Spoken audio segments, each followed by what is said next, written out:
there was A1 musicians in playing, but they didn't know too much about the business in the office. You understand?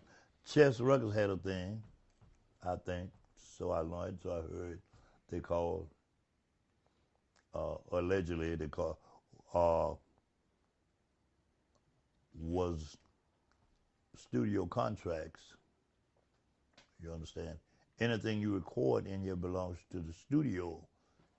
Is owned by the studio. You record in here your tunes, they're owned by the studio.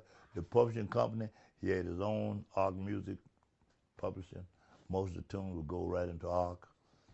That maybe and you could sing good, you could get in a nightclub and you could turn the club over, you could jump up and down and crawl on the floor and put on a good show, but that didn't mean you know how to get your royalties off the tunes, off the the publishing, which a lot of guys lost out on that.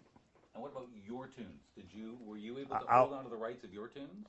I lost a lot of tunes, but with Willie put me on the right track with a lot of tunes. I hear tunes now that I know they're mine, but I ain't got no credit, so per se I don't even mention it anymore to guys.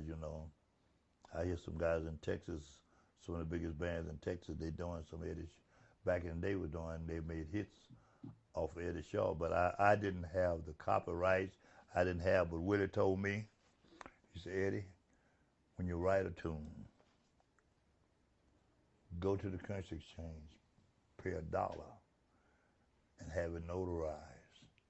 And you know then, even if you ain't got your publishing together, get it notarized and you know that's your tune because it's been stamped at that date. So Willie taught me a lot about that.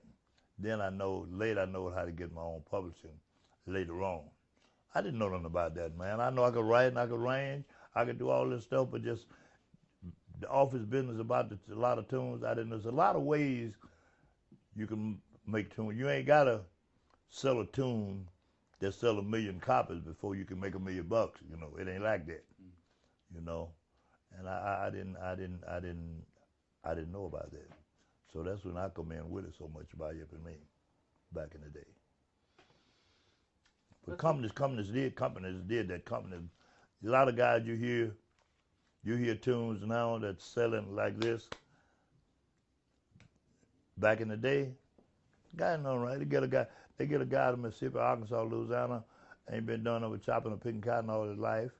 Good musician, don't know nothing about the record business. They get him and sign him up, get him a good heavy hot tune out there, and the guy make money off the club, where he go and play at the door and all of that. But where the benefits from the royalties come off the tune with the publishing, it was that kind of deal, man.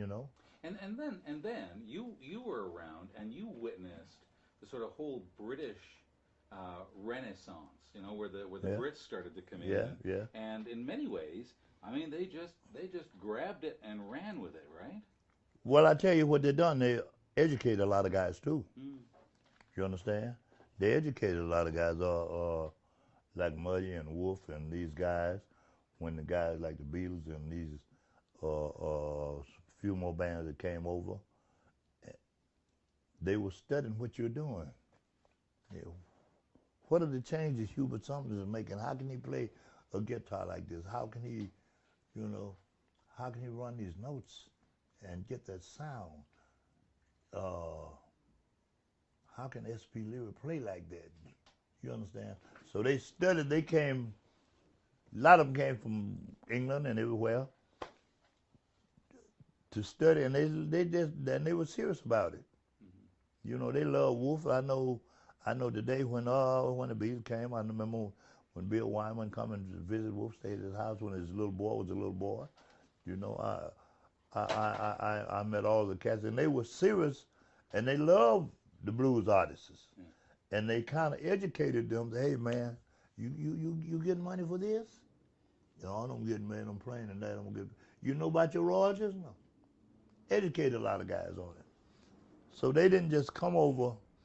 I hear a lot of guys say, well, man, they came over here and take American music. They educated a lot of guys.